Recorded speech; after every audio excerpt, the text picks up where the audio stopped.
my God, it was so inspiring. We all loved the Tevis Cup ride, all of the endurance riders. We were crazy about it.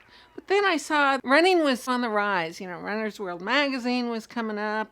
But trail running, out on the trails. I mean, that's like a human car wash out there. You just go through there. It cleanses your soul to be out on the trail. That's what we were feeling. And I thought, why not for them too? Why not for the runners? I love it. They're going to love it too.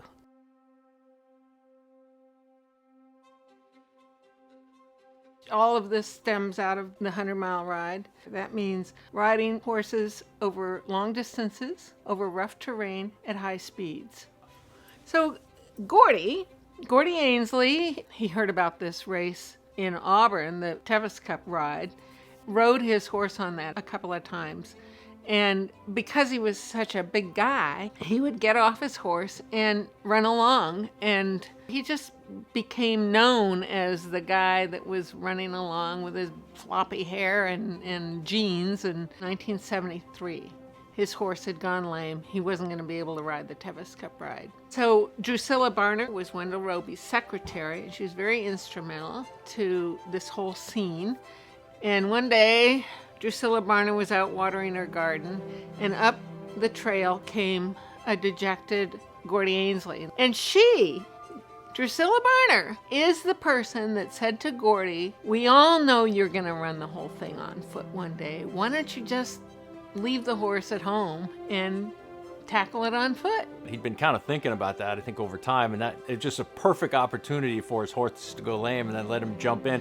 And he put in a lot of time in advance. He went out on his little mini bike and stashed Gatorade and water out on the trail, sort of creating his own aid station. Because he was running with the horses, so he was one runner with 250 horses probably.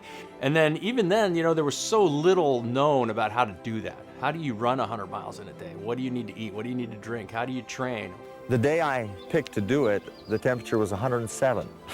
It was so hot that day that I couldn't even focus on the ground. I got to the point where I just said, I can't do this. And then I just decided, well, the alternative was quitting, and I really hate quitting.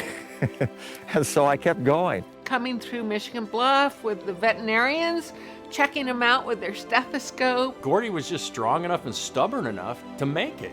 That was kind of the match that lit the sport on fire. It caught on. The word was out. There's this event following this famous horse ride, probably one of the most famous horse rides in the world, and built up, 14 runners, then, 100. And before they knew it, they had a real event, a second event, not the Tevis Cup. And then from there, it just took off. And it's kind of been fun to watch that evolve over the years from what's this little itty bitty race out in the middle of the weeds to what, is a very recognizable world-class sporting event.